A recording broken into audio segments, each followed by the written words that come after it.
1924 കൃത്യം 100 വർഷങ്ങൾക്ക് മുമ്പ് കേരളം ഒരു ദുരന്തഭൂമിയായതിൻ്റെ കഥ. കേരളം കണ്ടതിൽ വെച്ച് കേരളത്തിൻ്റെ ചരിത്രത്തിലെ ഏറ്റവും വലിയ പ്രളയം, മഹാപ്രളയം. ആലപ്പുഴ ജില്ലയിലെ എല്ലാ ഭാഗവും വെള്ളം കൊണ്ട് മൂടി. അതുപോലെ എറണാകുളം ജില്ലയിലെ 4/3 ഭാഗവും വെള്ളത്തിനടിയിലായി. വാർത്താ സംവിധാനങ്ങളോ ആശയവിനിമയ സംവിധാനങ്ങളോ ഇന്നത്തെ പോലെ അന്ന് ഇല്ലായിരുന്നു. ആയിരക്കണക്കിന് പേർക്കാണ് നമ്മുടെ കൊച്ചു കേരളത്തിലെ ആ മഹാപ്രളയത്തിൽ ജീവൻ നഷ്ടമായത്. കൊല്ലവർഷം 1099 ഈ മഹാപ്രളയം നടക്കുന്നത്. അതുകൊണ്ട് ഇത് 99 പ്രളയം എന്നാണ് അറിയപ്പെടുന്നത്. കേരളത്തിലെ എല്ലാ പ്രദേശങ്ങളിലും അന്ന് മഴ ലഭിച്ചെങ്കിലും ഏറ്റവും കൂടുതൽ മഴ ലഭിച്ചത് മധ്യ കേരളത്തിലാണ്. ആലപ്പുഴ, എറണാകുളം, ഇടുക്കി, കോട്ടയം എന്നീ ജില്ലകളാണ് കൂടുതൽ മഴയുടെ ദുരന്തം നേരിടേണ്ടി വന്നത്. ആയിരക്കണക്കിന് മനുഷ്യർക്കൊപ്പം പക്ഷിമൃഗാദികളും വളർത്തുമൃഗങ്ങളും അന്ന് കൊല്ലപ്പെട്ടു. ജൂലൈ മാസം 17-ാം തീയതി ആരംഭിച്ച മഴ നിർത്താതെ പെയ്തത് ഏകദേശം 3 ആഴ്ചയോളമാണ്. ഈ മഴ വരുത്തിവെച്ച നാശനഷ്ടം നമുക്ക് ചിന്തിക്കാവുന്നതിനും അപ്പുറമാണ്. ഇപ്പോൾ 2024 ആയിരിക്കുന്നു. മഴയെന്ന് കേൾക്കുമ്പോൾ തന്നെ ജനങ്ങൾക്ക് ആശങ്കയാണ്. അതിന് കാരണം മറ്റൊന്നുമല്ല, ശാസ്ത്രീയമായ പല റിപ്പോർട്ടുകളും സൂചിപ്പിക്കുന്നത് മുല്ലപ്പെരിയാറിന്റെ ശോചനീയ അവസ്ഥയാണ്. ഒരു മഹാപ്രളയം കൂടി വന്നാൽ നമ്മുടെ മുല്ലപ്പെരിയാർ താങ്ങുമോ എന്ന് ആർക്കും അറിയില്ല. ലോകത്ത് മുമ്പ് പല ചെറിയ ഡാമുകളും തകർന്നിട്ടുണ്ട്. ആ തകർച്ച പോലും നിരവധി പേരുടെ ജീവൻ എടുത്തെന്നിരിക്കെ നമ്മുടെ മുല്ലപ്പെരിയാർ കേരളത്തിലെ എല്ലാ ജീവനുകൾക്കും ഭീഷണിയാണ്.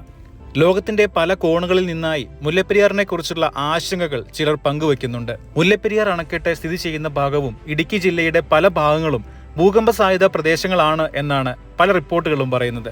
ന്യൂയോർക്ക് ടൈംസ് പോലുള്ള പല മാധ്യമങ്ങളിലും മുല്ലപ്പെരിയാറിനെ കുറിച്ചുള്ള ആശങ്കകൾ ആർട്ടിക്കിൾസ് ആയിട്ട് രേഖപ്പെടുത്തിയിട്ടുണ്ട്.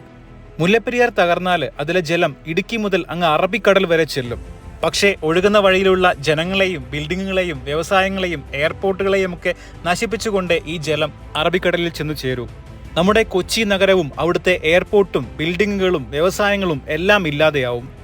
ഏതാണ്ട് 3 നില ബിൽഡിങ്ങിന്റെ അത്രയും ഉയരത്തിലായിരിക്കും പല സ്ഥലങ്ങളിലും വെള്ളമെത്തുക. കോടിക്കണക്കിന് ജനങ്ങൾ ഇതിനകം മരിച്ചിട്ടുണ്ടാകും. ഇനി ഡാം തകർന്ന് ആഴ്ചകളും മാസങ്ങളും എടുത്താലും കേരളത്തിന്റെ അവസ്ഥ ഭയാനകമായിരിക്കും. രക്ഷപ്പെട്ട ലക്ഷങ്ങളോളം ജനങ്ങൾ കേരളത്തിന്റെ 2 ഭാഗങ്ങളിലേക്ക് നീങ്ങും. പകർച്ചവ്യാധികൾ വ്യാപിക്കും. റോഡുകൾ സഞ്ചാരയോഗ്യമല്ലാതാകും. ഭക്ഷണത്തിനും വെള്ളത്തിനുമായുള്ള നെട്ടോട്ടമായിരിക്കും പിന്നീടുണ്ടാകുക. ഈ ഒരു അവസ്ഥ നമ്മുടെ കേരളത്തിൽ വരാതിരിക്കണമെങ്കിൽ പുതിയൊരു ഡാം തന്നെയാണ് അതിനുള്ള മാർഗം. 1924 പ്രളയ സാഹചര്യമാണ് 2024 ഉള്ളത് എന്നാണ് പല റിപ്പോർട്ടുകളും പറയുന്നത്. എൽ നിനോ പ്രതിഭാസത്തിന് ശേഷമുള്ള ലാനിനോ പ്രതിഭാസം ഇന്ന് സജീവമാണ്. ഇത് ഒരുപാട് മഴയ്ക്ക് കാരണമാകും. കാലവർഷം എത്തുന്നതിന് മുന്നേയുള്ള പ്രളയം അതിന് സൂചനയാണ്. നിരവധി ചക്രവാത ചുഴികളും ന്യൂനമർദ്ദവുമാണ് ഈ കാലവർഷത്തിന് മുമ്പ് തന്നെ നമ്മുടെ കേരളത്തിൽ വന്നുപോയത്. മേഘവിസ്ഫോടനം പോലെയുള്ള അസാധാരണമായ മഴയാണ് നമ്മുടെ കൊച്ചി നഗരത്തിൽ കഴിഞ്ഞ ദിവസം ലഭിച്ചത്. 2018 പ്രളയത്തിൽ പോലും വെള്ളം കയറാത്ത പല സ്ഥലങ്ങളിലും ഈ മഴയിൽ വെള്ളം കയറി. കുറഞ്ഞ സമയം കൊണ്ട് കൂടുതൽ മഴ ലഭിക്കുന്നത് ഒരു പ്രദേശത്തിന് ഭയങ്കര ആപത്താണ് വരുത്തുക.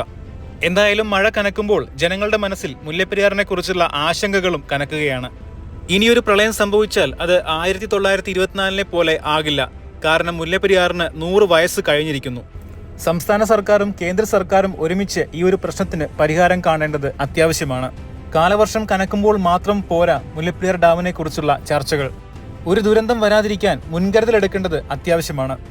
2024 മഴയുടെ സാഹചര്യം എങ്ങനെയായിരിക്കും എന്നുള്ള വീഡിയോയ്ക്കായിട്ട് നിങ്ങൾ കാത്തിരിക്കുക. വീഡിയോ ഇഷ്ടമായെങ്കിൽ നമ്മുടെ യൂട്യൂബ് ചാനൽ ഒന്ന് സബ്സ്ക്രൈബ് ചെയ്യുക.